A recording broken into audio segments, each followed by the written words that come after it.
Hello, this is the second project for Physics 120, Waveforms and Photons. I will be showing how my circuit is constructed for the first part, and then we will be going to the code. So, the circuit starts with this green wire here that is connected to GP22, and this is where we are getting our voltage from for our circuit. The voltage is going to be flowing out through the green wire, and it will be flowing through a 10 kilo ohm resistor. And then it will be placed in parallel with three different things. The thing that is most important is this blue wire that is flowing back into our microcontroller into ADC 0. This is going to allow us to take ADU values for our voltage that we will be manipulating with our code later. There is also another 10 kilo ohm resistor in parallel and a capacitor. This capacitor is connected to the ground terminal, and it will be flowing down to our black wire and into the ground port of our microcontroller, thus completing our circuit.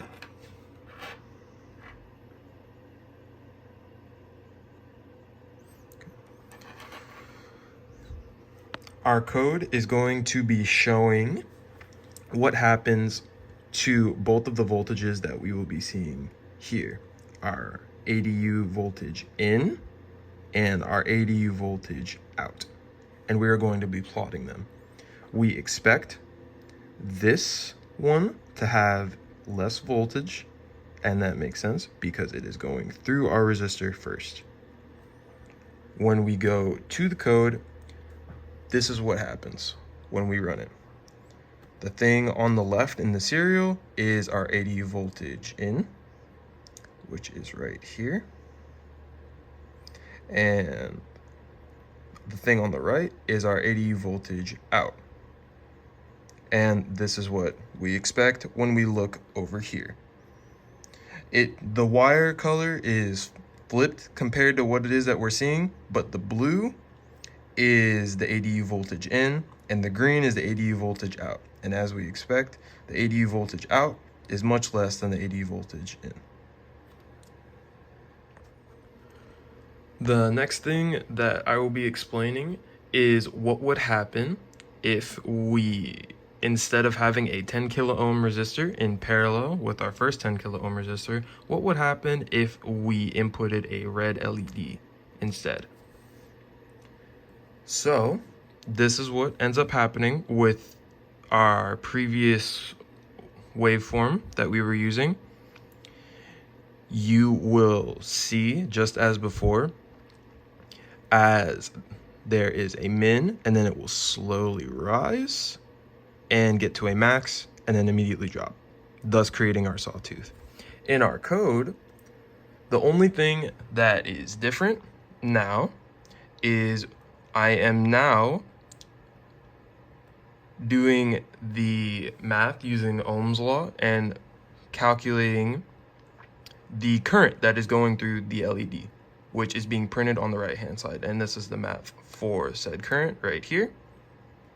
And I set resistance equal to 10 right here for our 10 kilo ohm resistor. That was before we put everything in parallel that our ADU voltage originally goes through. So, just like the last code, the left-hand side is the ADU voltage in, the right-hand side is the ADU voltage out, and this is the current that is going through the LED.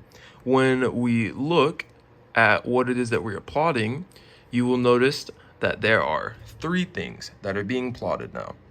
Just as before, the blue was the ADU voltage in, the green is our ADU voltage out, and this orange-yellow line is the current that is going into the LED. And as we saw physically, it will be dim or off for an extended period of time, and it will slowly rise, it will hit a max, and then it will immediately drop, which is exactly what we expect. The next part that I will be talking about that we have done is now, instead of inputting a sawtooth wave into our circuit. Now we're going to be putting in a sinusoidal wave. I am already running the code, and that's why the LED is currently on. But physically, what we expect to happen when we use a sinusoidal wave instead of a sawtooth wave is, instead of the LED getting to its max and then immediately turning off like it was doing before with the sawtooth, we expect something closer to this, which is it will gradually increase to its max and then gradually decrease back down. The things that I changed about my code that allows me to do this are two things. The very first thing is I set my low value to be around 1/3 of my max or something along those lines, so that when the LED ramps back down gradually, it doesn't completely shut off, so that it's easier to measure its period, which I will talk about in one moment. And then here is the math to allow us to print out what you are seeing below. And while the waveform is very ugly, it is definitely sinusoidal in nature. And the reason I can say that is by looking at the decreasing slope.